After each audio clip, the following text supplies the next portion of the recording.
در خدمتتون هستیم.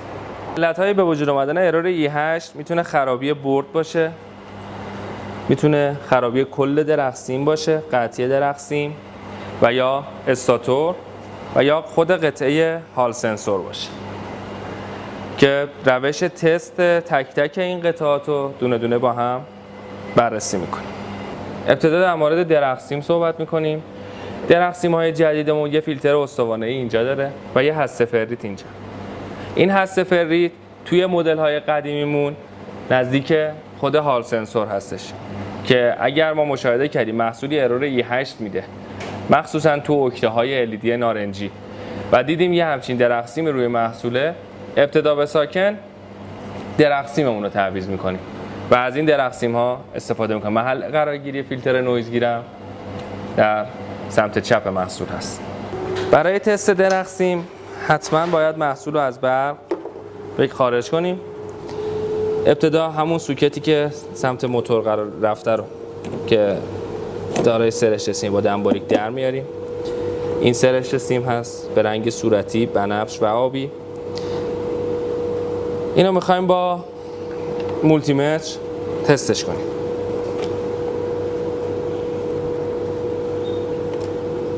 مولتیمترمون رو روی بیزر میذاریم، سرای پراپمون رو نسبت به 2 تاش میگیریم.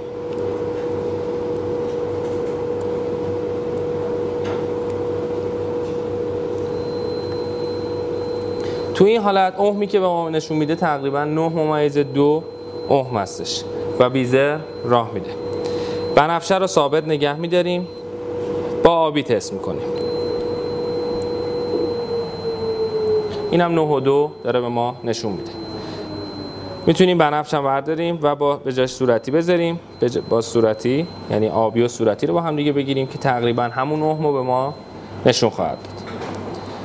برای اینکه خیالمون از بابت قطعی این دسته سیم که در بالا چکش کردیم راحت باشه، بعد از گرفتن اوهم 2:2 درخت سیم با هم دیگه به 2 تا از سیم بنفش و صورتی متصلش میکنیم و سیم و اوهمت رو روی بیزر قرار میدیم و دسته سیم رو از پایین به صورت کششی و ضربه‌ای تکون میدیم که وقتی که محصول تو حالت خشک‌کن است و داره به درخت سیم ضربه وارد میشه هم این اتفاق چک شده باشه.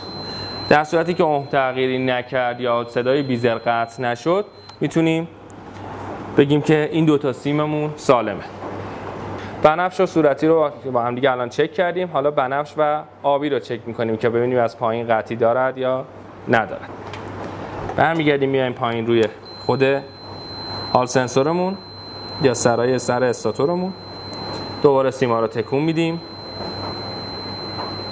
هیچ گونه قطعی و توی سیم ها مشاهده نشد.